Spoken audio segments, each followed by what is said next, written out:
In this video, we're going to be looking at a zone defense that we will use a lot of the time during games. That's called the buzz. Now, the buzz is a 2-1-2 half-court zone defense that has some situations where players will trap the ball, but the main principle of the buzz is that we don't guard players, we guard passing lanes. So it's very important for all defenders when playing the buzz to keep their arms up and out, make themselves big, both to get themselves in an opportunity to tip a pass or intercept a pass, and also to make sure that the offense can't throw quick straight line passes. So by doing this, what the buzz is designed to do is create a issue where the offense can only throw lob passes. And lob passes are much more difficult to be accurate with, and they also allow the defense many more opportunities to get either a tip or a steal. So players have to know that lob passes is what we're going for, and if during a game there are too many straight line passes that are being thrown, that's an adjustment that we have to address, because straight line passes can cause trouble for this defense. Now, this defense is meant to be high pressure, high intensity, so players cannot get lazy on defense when playing this zone. This is in no way a back off, bump, shuffle type of zone defense. This is meant to be high intensity. Players need to be sprinting when playing this defense. All defensive players should also try to watch the ball handler's shoulders when they pick the ball up to pass, because most players will telegraph their pass. Combining that with the fact that we're trying to force lob passes means, again, there will be a lot of opportunities to get tips and steals. So the basic setup for the buzz, again, it's a 2-1-2. Your 1 and 2 are up top. They play the passing lane from the point to the wings when the ball's on the point. Again, neither one of them is guarding the ball. Now, they're close enough to where if that player on the point were to dribble drive, they can get to the ball and cut it off, but they are not specifically guarding the ball. 3 and 4, the post players, play about halfway between the wing and the block, and they start the play when the ball's at the point with their butt to the corner. And the reason that they do that is because if they have their butt to the corner, they can move to tip a lob pass into the high post. They can move to tip or intercept a pass into the low post, and if they can anticipate, they can also move to get to a pass that is lobbed to the wing. So if a player is turned too much towards the lane or too much towards the top of the offense, they can't defend all three of those passes as well. Now, the 5 throughout the entire defense maintains a straight line between the ball, him or herself, and the basket. So in this example, the ball is at the point, 5 is at the high post, and he is fronting that player at the high post. Now, if there was no player at the high post, 5 could drop down a little bit more into the lane, always again maintaining that line. Now, this defense is designed to keep the ball out of the lane. So anytime that the ball gets inside the lane or even inside the 3-point line, this defense needs to collapse, force the ball back out.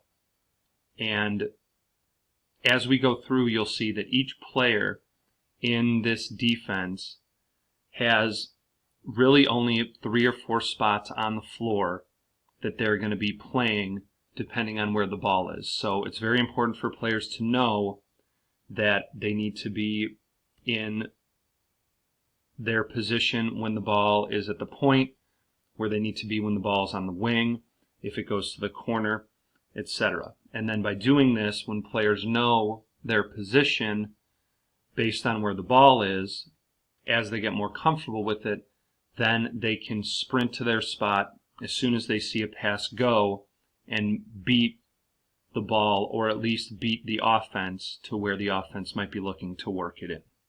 Now, and you'll notice too here, because 3 has that post player down low, he might be playing a little bit lower, a little bit closer to the lane than 4, because 4 doesn't have to worry about a lob pass into the post to defend, but 3 does. And so that's something, again, that the forwards, when the ball's at the point, just have to keep in mind, that they are responsible for defending that low block.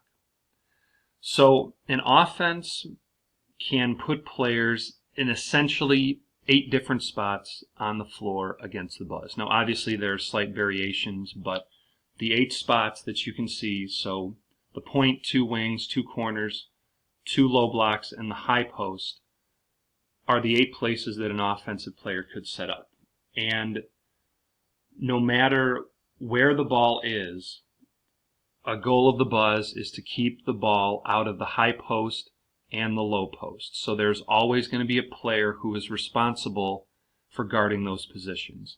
In this case, 5 is fronting the man in the high post, and 3 and 4 would be responsible for a player at the low post if he was there. Now, one thing that a lot of teams might try to do to attack the Buzz is have a baseline player who runs back and forth and tries to sort of slip behind the defense. And it's very important that 3 and 4, as our baseline defenders, communicate where this baseline runner is, and knowing if he's coming to their side, if he's going away, because 3 and 4 will have to move depending on where this baseline player is, so that the offense can't get a lob pass over the top. So you can see here, if that player were to move from the corner to the low block, now 3 has to drop down a little bit more, being ready for that lob pass. But he never has to worry about trying to get between that offensive player in the basket. He just needs to put himself in a position where, if that lob pass was thrown, he can get to it. So we've started with the ball on the point. Now let's see how the defense moves if it goes to the wing. So if it goes over here to the wing, you can see that, first of all, 5, again, always keeping that straight line between the ball and the basket, drops down to the low post. If there's a player there, he fronts and just maintains that type of defense. Now, 3, as the ball side forward, who was ready to defend the lob or defend the pass to the wing, now is playing the passing lane between the wing and the corner. 2, the ball side guard, is essentially playing in the same spot. So instead of playing the passing lane from the point to the wing, he's now playing the lane from the wing back to the point. Now, because 5 has moved out of the high post and into the low post, we need to have a player who's ready to defend the high post, and in this case, it is the backside guard. So 1 has moved over to defend the high post, and if there was a player there, he plays what's called a wedge, where he stands sort of in front of and to the high side of a high post player, making sure that the only way that the ball could potentially get in to that high post player is if they tried to throw it towards the middle of the lane, where we've got 5 ready to hopefully anticipate and intercept. Then 4, the backside forward, drops down and puts what we say 1 foot into the lane and needs to be prepared for a lob pass over the top to either the high post or the low post. So 4 is kind of our safety. He's just looking out for those dangerous passes, ready to go up and tip them. Now, if the ball goes from the wing back to the top, it's very important that 1, who is responsible right now for defending the high post, remain in that high post position until another player has arrived to defend it. So if it's going back to the top, it would be 5 who's coming back up to that high post area, and you'll see that when the ball moves, one cuts across the free throw line to give 5 time to get there to the high post before circling out and getting to his passing lane. So as the ball moves, one comes across and then comes back out. Now, if there is ever a flasher to the high post, as we just saw, it's important again for 3 and 4 to be communicating the flasher to 5, because 5 again is going to need to front any player who's coming to the high post. And then 3 obviously would need to be aware of the player in the low post for the chance to tip or intercept a lob pass. Now, if the ball's on the wing and then goes to the corner, what happens is 3 is going to again play pretty much the same passing lane. He's just now turned to face the ball in the corner, but still playing the passing lane from the corner back to the wing. 5 is still maintaining his front in the low post, again on that line between the ball and the basket.